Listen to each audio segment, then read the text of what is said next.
Winter is coming. This one will be long. When winter does come, God's help us all if we're not ready. Hey everybody, welcome back to Milkshakes Markets Madness. It's December. Can you guys believe it? We can't believe it. And it was quite a week for the first, week of December. Now, anyone who's new to the show, this is my friend Brent Johnson, the man behind the dollar milkshake theory. My name is John Katsmita.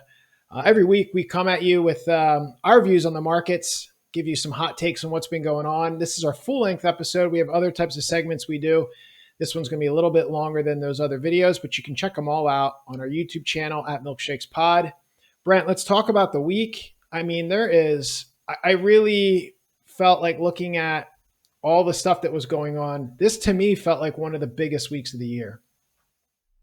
Yeah, it kind of was. And it was a bit surprising to me, to be honest. I think the market has reacted correctly since the Fed meeting, which is now, a month ago? I guess 4 weeks ago now.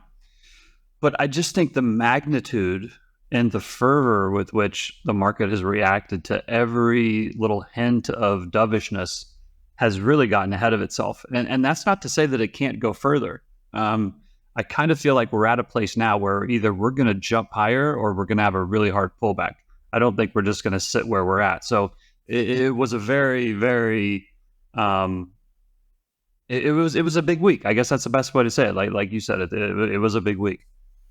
So why don't you pick where we start? Because, how about this? Without getting into specific asset classes just yet, do you want to talk about the conversation or speech or conference Powell had where he was taken extremely dovish, and that really kicked all of this off?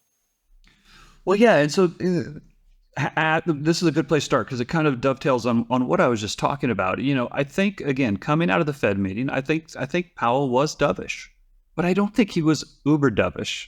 And, his comments at Spelman College on Friday, again, he had it's not so much that he's overly dovish, it's just that he's had several opportunities to be excessively hawkish, and he hasn't been. And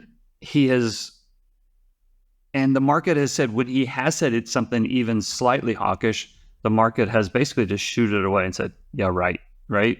And they're basically calling his bluff, or they think that he's bluffing. And it's not that they're necessarily wrong. I think it is likely that the Fed is done hiking. Now, I say likely because, and a couple of weeks ago, I would have definitely said likely. But the market reaction, if the market keeps running away higher, then it's going to bring the option of hiking back onto the table. We've talked about this several times. The front running of the rate cuts removes the reason for the rate cuts, or it at least gives Powell more room to tighten more.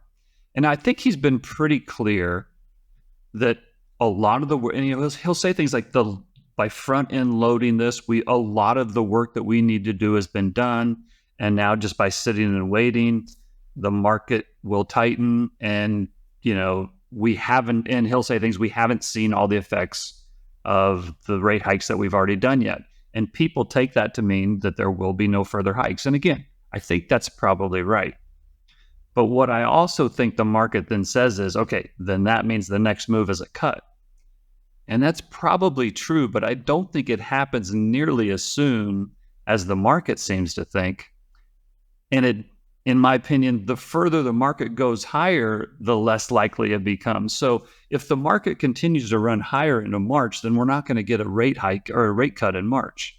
Now, if the market were to stay right where it is now and kind of trend sideways or even down a little bit into March, then yeah, you might get a rate cut.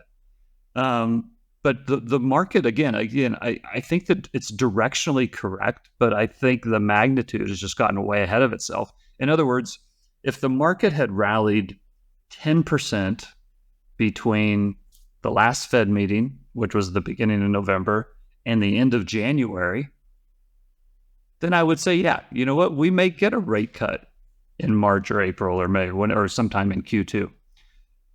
But we're not even we just barely into December and the market's already up 10%. The Dow is up, I think, 10% since the Fed meeting. I think the Nasdaq's up like 15 or 20%. The S&P's up 12 or 13%.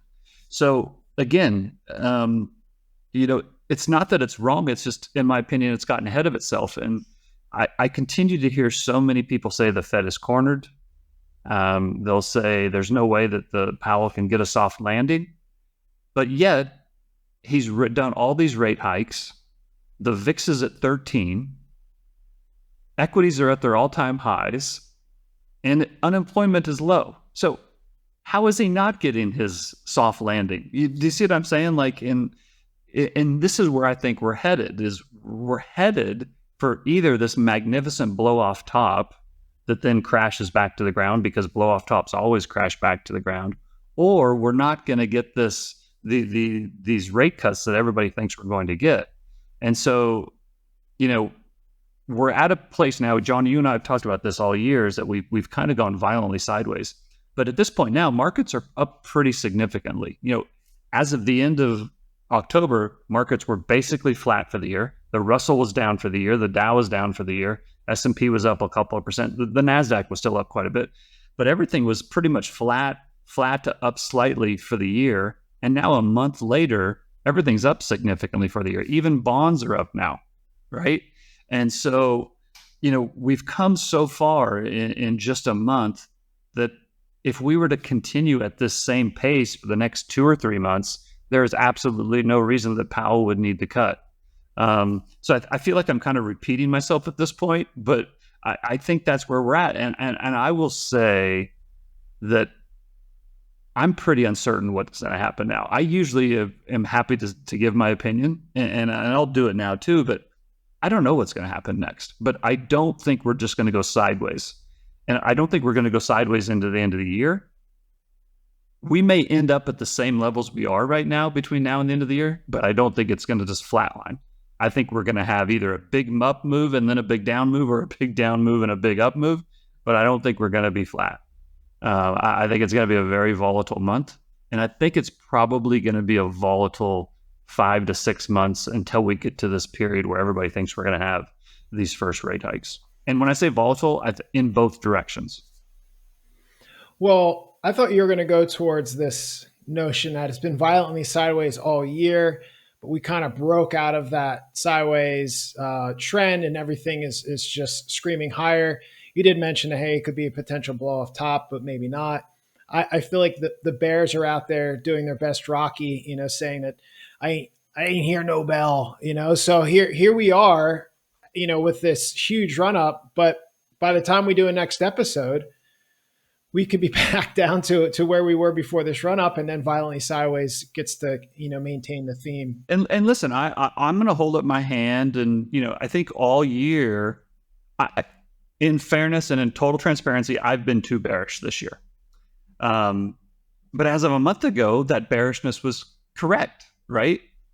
The market ran up early part of the year. I said, I think we're going to have a pullback. We got it in October. And I remember I said it, I think at the end of October, I said, I wouldn't be surprised if we have a 2-month rally or a two-week rally, but we've had a 4-week rally. So again, directionally, I think it's the right move, but I just think the magnitude has been too much. And listen, I think when you're wrong, you just say you're wrong, right? And I think the bulls have been largely correct this year. The bears have been largely wrong this year. Now, we've still got a month left. We could be right back where we were at the end of October, at the end of December. And like I said, I don't know what it's going to be, but I don't think we're just going to go sideways into the end of the year. And I think, we've highlighted this several times. When markets are at their highs and when sentiment is at their highs, that's probably not the best. If you've been sitting on the sidelines, that's probably not the best time to jump in. The put call ratio is now, we highlighted this a couple weeks ago, it's now back at the lows again. It was at the highest it had ever been a year ago, and now it's at the lowest it's been all year. And so, it just feels like it feels like we're going to have a big move one way or the other. And if it goes higher, then I would not be buying this breakout, because you always get a pullback. Whenever you get a big breakout, you always get an opportunity for it to come back. And we've had a big breakout over the last month, and maybe it lasts another month, but I would be very careful about chasing it higher right now. I'm sure you'll get some comments saying that you're just coping, but we'll. Yeah, no, and listen, I probably am. I probably am. But I've been doing it long enough that I know when FOMO starts to hit, that's the last time you should jump in.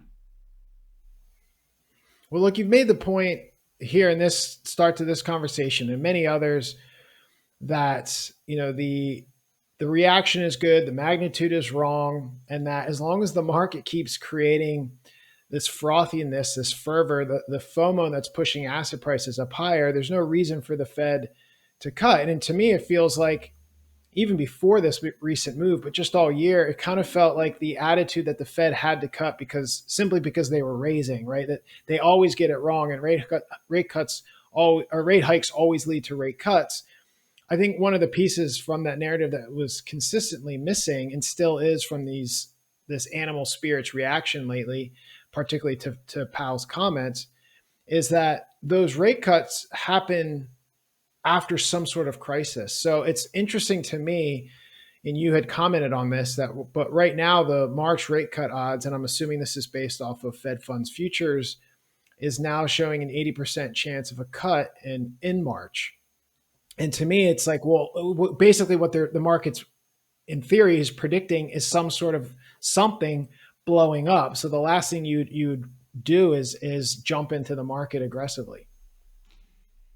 Yeah, there's a couple reasons why they would cut in March, and I guess this is probably a good time to kind of address this. Is there's a negative reason why they could be cutting March. In other words, if things get really bad between now and March, and markets sell off, volatility rises for whatever reason, and credit starts to tighten, the dollar goes higher, then they probably cut. Right, and that would be, but that would mean there's some pain out there that's causing them to cut. The other thing that could cause them to cut, so that would be a negative reason to cut. The other reason, though, that's it's less painful and could develop. So again, you never say never, and this is the soft landing, is that if we move forward in time, markets have gone higher, but not dramatically higher. And unemployment has stayed low, but real rates, CPIs continues to fall, and rates are just too high. And so they may cut just because rates are now too high for where inflation's at.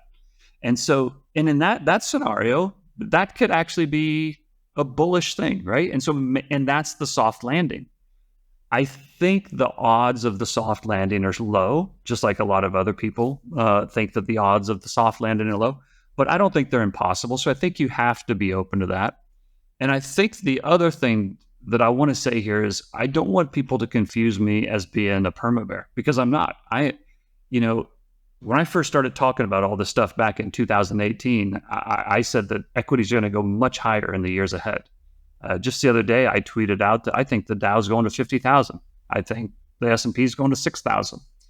But you have to understand, what are the conditions that would allow that to happen? Well, typically, you need some kind of fuel to push prices higher or push stocks higher. And one of the things that you need people that are very bearish. Well, right now, people are not extremely bearish right now, or at least positioning's not very bearish.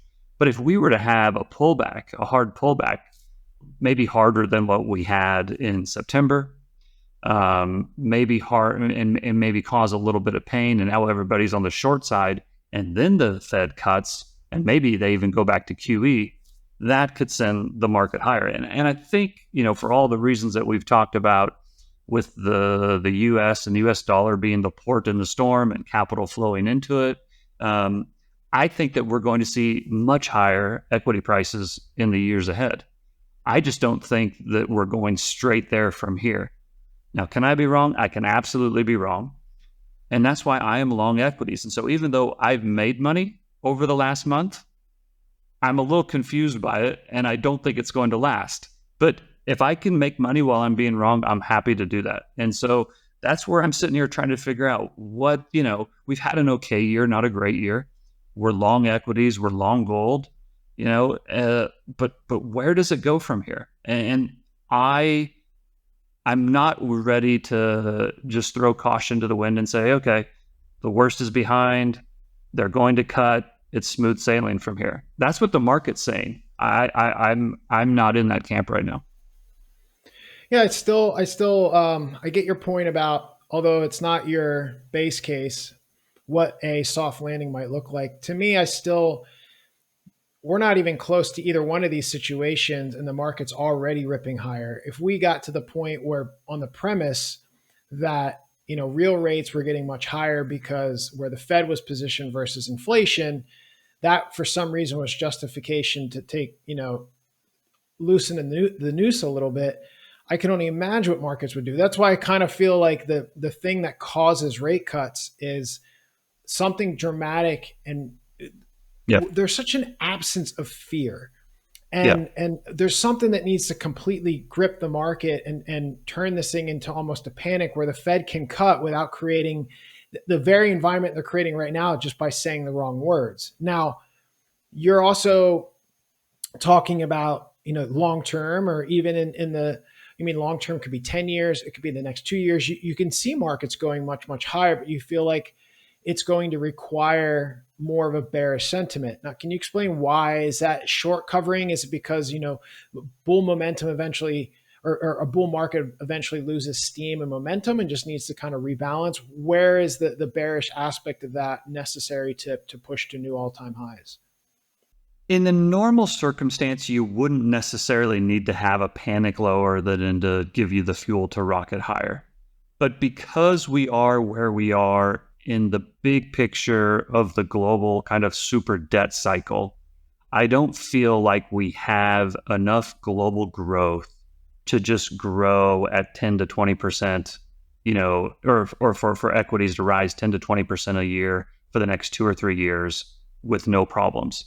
And if we didn't have the debt problems that we have around the world, if we didn't have the geopolitical problems we have around the world, if we didn't have the inflation problems that we have around the world, then I'd say, then why couldn't you grow 10 or 15, 20% a year for the next couple of years and get the Dow 6,000 without having a pullback along the way? But I just don't think that's the type of world that we're in. Now, so while I can't rule it out, that's just not my base case.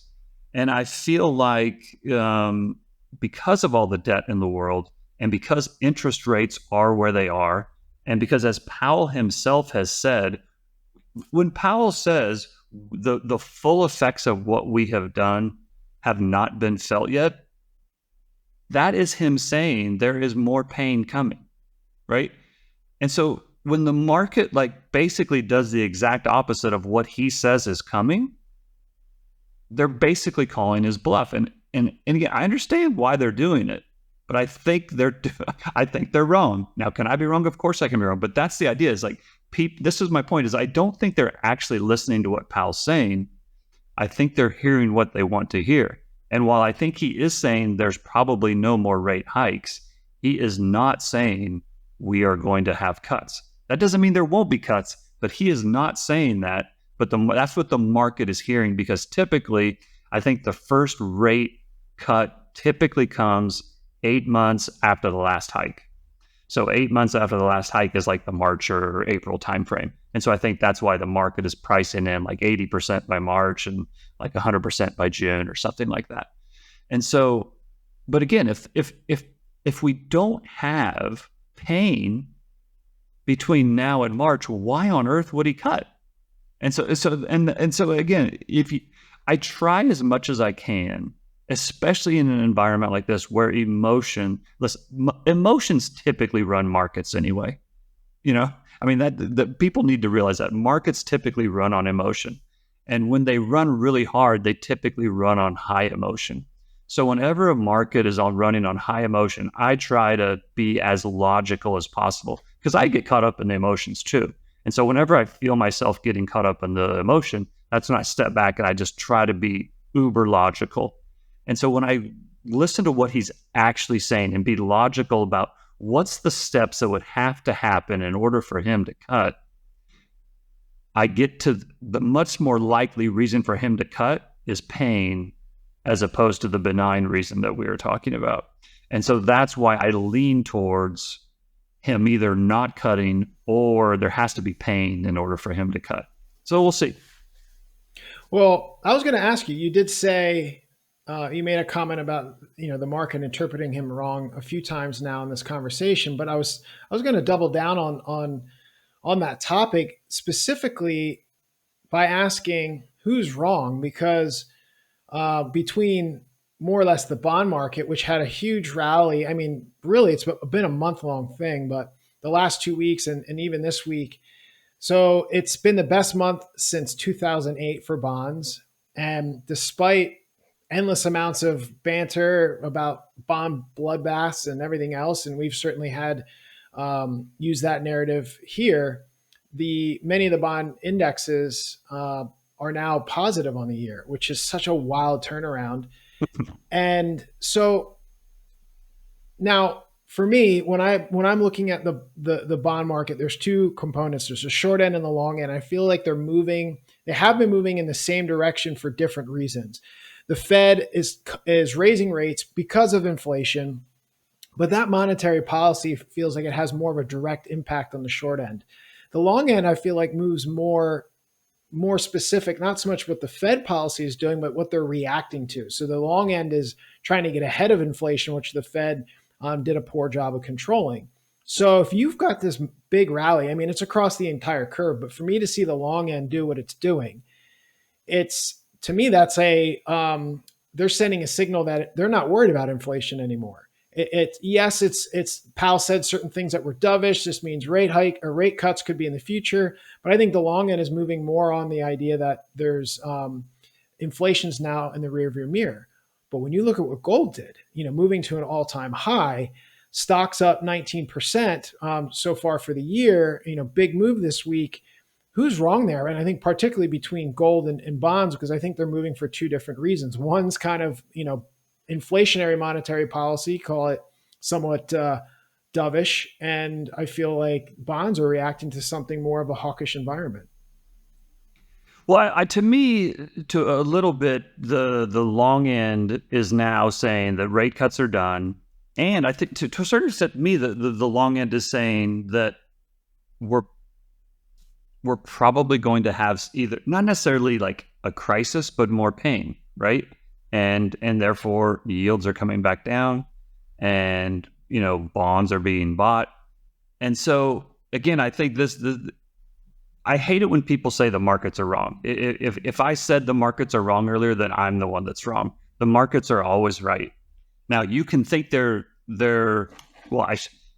can think they're not going to continue to be right, but as of right now, the market is right? And so I think you got to be very careful about saying the market is right or the market is wrong. But I would say that if you think that the markets can never be wrong in the future, then why would you ever invest? The whole point of investing is because you think that the market's going one way while everybody else thinks the market's going another way. And if the markets are always perfect, then there would be no point in speculating. And that's what we all do. That's what we are. We're all speculators. We're all trying to figure out what's going on in the future. And so I think I said this a couple of weeks ago, rather than always trying to be right. Of course, I like to be right. Of course I do. But rather than always trying to be right, I just always try to be prepared. And so I try to think of what could happen between now and let's call it next Q2, right? Over the next 5 to 7 months. And one is that interest rates could continue to fall. Rate hikes could be over. And everything the markets hold up and the dollar falls, bonds rally, or at least, as interest rates continue to fall, bonds hold up and gold probably goes higher in that. And, when the dollar falls, that's typically good for global markets because as the dollar falls, that provides more liquidity. And as the more liquidity, asset prices go higher, right? When you have plenty of liquidity, there is no crisis. And the powers that be have done a great job of kicking the can down the road over the last 3 years, over the last 5 years, over the last 15 years, over the last 30 years. So for me to sit here and say they can't kick the can down the road another 6 months, I would never be so arrogant to say they can't do that. So I am prepared for the dollar to fall, for liquidity to stay ample, and for markets to kind of go up and to the right over the next 6 to 9 months. And that's not my base case, but I'm prepared for it. The other thing is that the market is maybe factually correct on what's going to happen, but it's gotten way ahead of itself.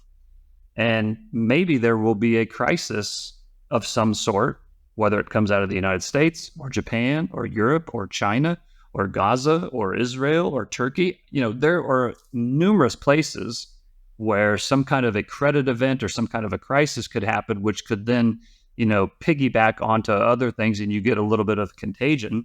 And I just think that that's more likely than the soft landing into next, May to June time period. And if that does happen, then the dollar probably goes higher, credit probably tightens, asset prices probably come down, and we don't necessarily get this benign and soft landing that everybody seems to now think that we're going to get. And so I'm prepared for both of those scenarios. I lean towards the more volatile one, but I'm prepared for the other one. The other thing that I would say is sentiment now is very high. It's high in equities. It's high in gold. It's risen dramatically in bonds. I don't know. I'd go so far as say it's high, but sentiment is much higher in bonds today than it was a month ago. And it's not that you necessarily always have to invest when sentiment is really low and get it at a low and have things go higher, but you typically don't want to put all your money in when sentiment is at its peak either, right? Like gold and silver, now the sentiment is very high on gold and silver. It's getting pretty high on equities again. And so even if I want to be in those assets, if you're putting new money to work, you typically want to wait for that sentiment to come back a little bit or some kind of a pullback. There's a million different ways to make money. And if people are very good at buying breakouts, then good for them. That's not what I do. When something breaks out, I will typically let it run. And then when it pulls back, if I need to add, I'll add on a pullback. But I do not think that this is a time to be, if you've been sitting on the sideline waiting for a time to get involved, I don't think this is the time to do that for all the reasons that we've just talked about.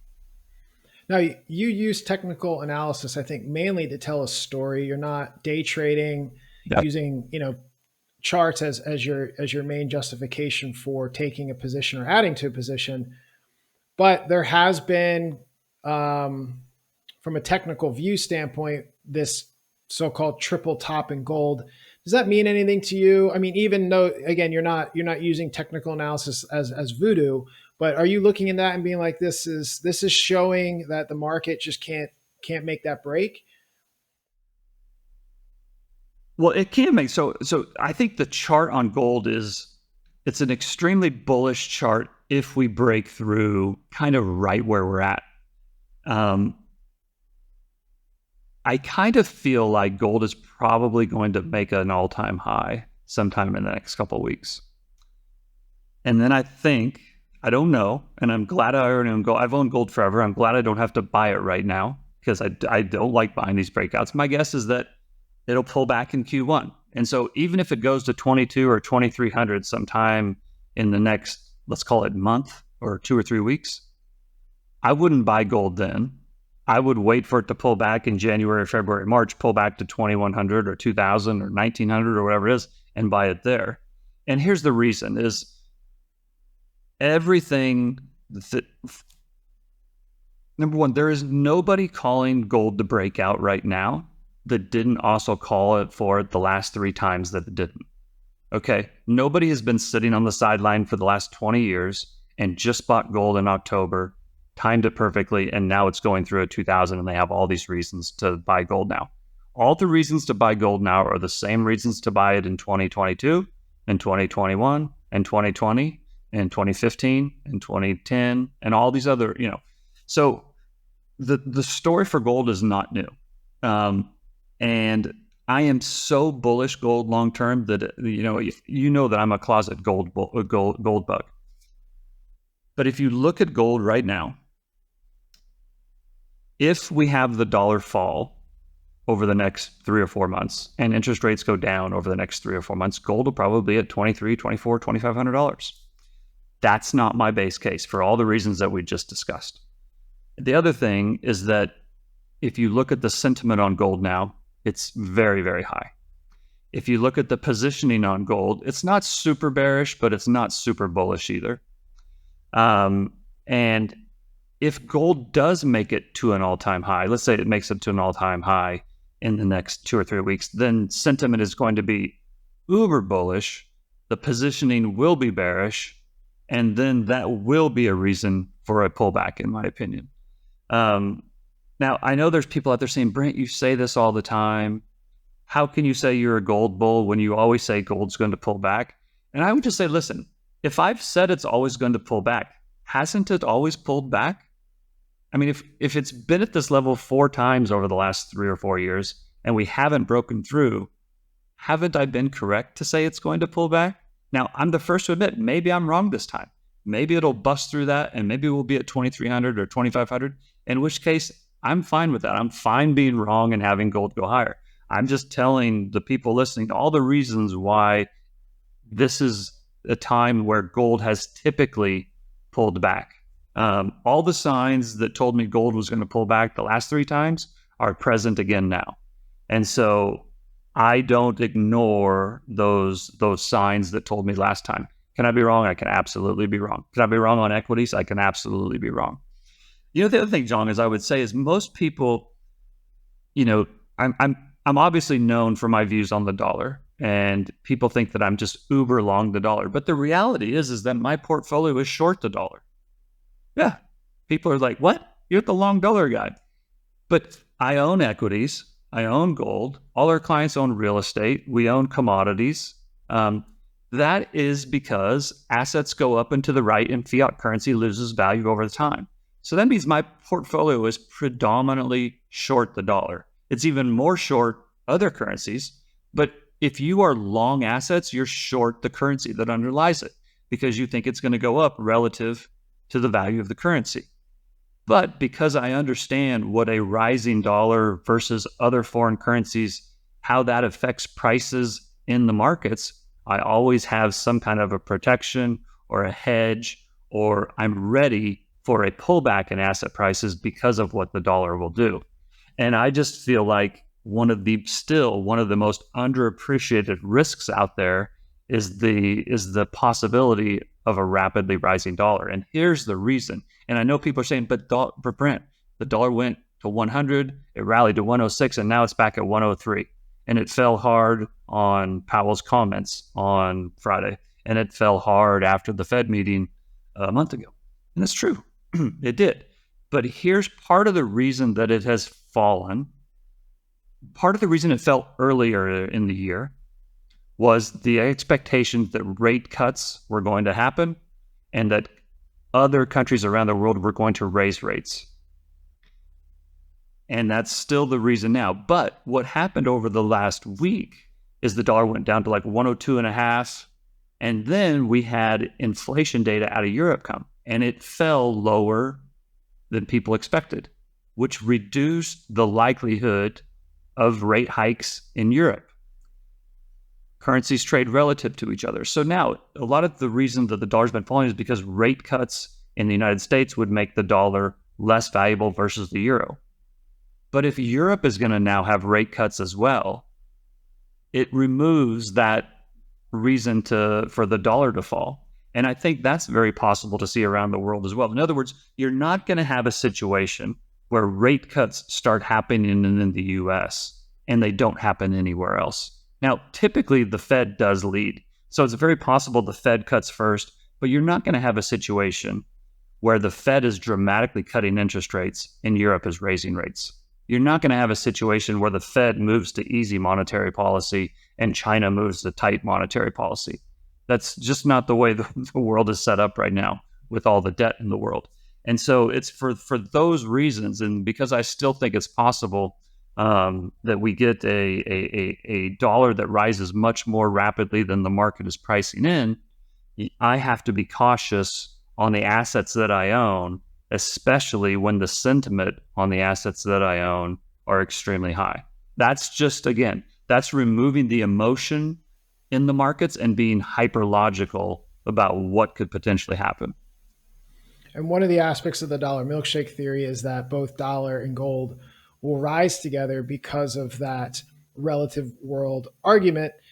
But let's assume, at least just for a wrap up here, that the next 6 to 12 months is not the end game and not the final chapter of the dollar milkshake theory, where we have this rapid rise in the dollar and gold because the entire world is crumbling.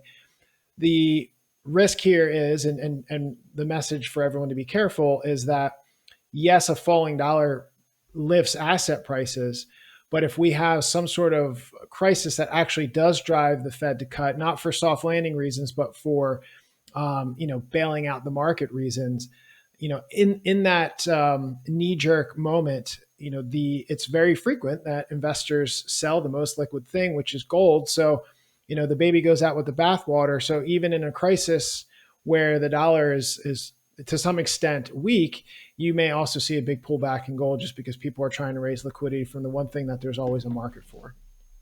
That's right. And, I've said this before, but a lot of people tend to think that the dollar milkshake means that in the next 6 months, that I am constantly predicting that in the next 6 months, the dollar is going to spike, and we're going to have this big blow up and it's all going to be over.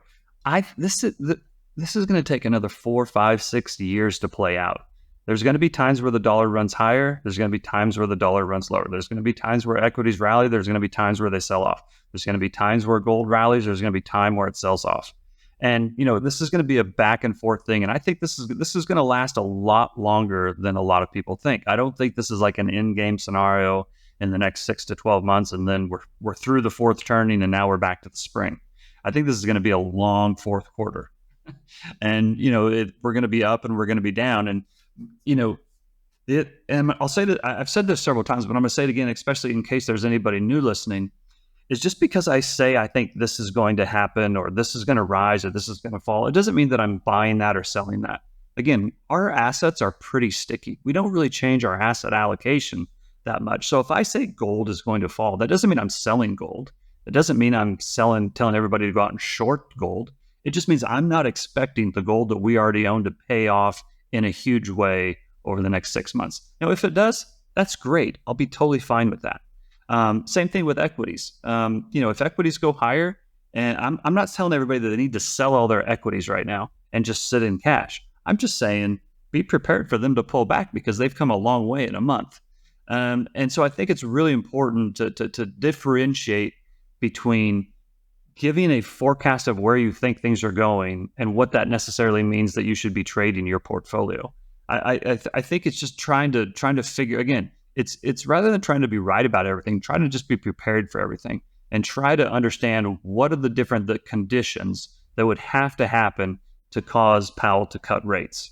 What are the different things that would have to happen for the dollar to fall? What are the different things that would have to happen for gold to continue to rise? And try to be prepared for all of those. And I think if you do that, your portfolio will go up and to the right and it will avoid significant drawdowns. Or at least, it doesn't mean you won't have any drawdowns, but you won't have the big 20, 30, 40% drawdowns that come when there's a surprise shock that comes out of nowhere because people weren't ready for it. And that's really kind of what my whole framework is about. It's really what the dollar milkshake is about. And it's really part of what you and I always talk about and why we started this show to begin with, is just to share our thoughts with people that want to tune in. Well, it's been a great chat so far, and it's been a great journey for us. The first year with the Milkshakes Markets Madness show. We're almost to the end of the year, but not quite there. Coming up this week, there's quite a bit happening. There's PMI, ISM, all these important data points that kind of give us an indicator of where the economy is going. But probably the biggest thing, especially with everything that's been transpiring from asset price standpoint and certainly the sentiment or tone coming out of the Fed is the employment figure. So we start in midweek Wednesday with the ADP, and then Friday consumer sentiment. As we talked about here, sentiment really drives sentiment and emotion really drive everything. And then to cap the week off is the colossal non-farm payroll. I should say the Titan non-farm payroll. By the way, everybody, the final episode of Attack on Titan is now out, so make sure you go watch that. So there you go. There's the kind of the week ahead of what we'll be looking at, and I think Brent and I will pop on here at some point midweek with an update if things get really spicy. But otherwise, everybody enjoy your weekend. Brent, before we kind of let everyone know where they can find you and where they can find the show across the internet, is there anything else you want to share about this past week? No, I think it's been just a really cool week. It's a really kind of a cool time period. It's kind of fun. It's kind of scary. It's kind of why I like markets. Like, I love markets like this. Even when I'm wrong, I love markets because it's just this big puzzle you have to try to figure out. And so, I know I've mentioned this several times, and I tweeted this out the other day, and I literally have a piece of paper that's taped to my monitor, and I've had this for 15 years, and it's the poem "If" by Rudyard Kipling. And it's so perfect. And I read it all the time because it keeps me grounded when all this madness is going on. And so if anybody is out there and has never read the poem "If" by Rudyard Kipling, I recommend you go read it, print it out, put it in your wallet, tape it to your monitor, stick it to your wall, put a magnet on it on your refrigerator. Because I think if you kind of can internalize what that says, it's going to help you get through the next 12 months. Well, there you go. Some sage advice for you before we rally off of this crazy week into another one. If you want to share your thoughts on Brent's poem selections, you can do that on Twitter by finding him at Santiago AU Fund. You can find me on Twitter. I mean, I guess everyone's calling it X. Everyone's trying to adapt to the new name, but let's be honest, it's Twitter. Yeah. You can find me there, John Kutsmita. You can find this show on Twitter and on YouTube with the Milkshakes Pod handle. We really encourage you to, if you're watching this for the first time or you've kind of tuned in occasionally, jump over to the channel homepage. I think it's nicely organized there for you so you can kind of explore the content. Everything's broken up into very specific playlists. So if you're looking for a specific conversation, or maybe you want to go a little deeper into one of those topics, I think the channel is set up in a way where it'll assist you in navigating all of the videos we've done. This is going to be number 94, so it's been a busy year. We appreciate everyone who's joined us throughout the year and throughout season 1. Season 2 is going to be very, very exciting. We have some stuff in the works, so stay tuned for that. And that'll do it for Milkshakes Markets Madness. Thank you, everybody. We'll see you real soon. Sings a love song as we go along, walking in a winter wonderland. This show is provided for entertainment and informational purposes only. It should not be relied upon as legal, business, investment, or tax advice. Neither the hosts, guests, nor any funds they may manage intends to make an offer or solicitation for the sale or purchase of any specific securities, investments, or investment strategies.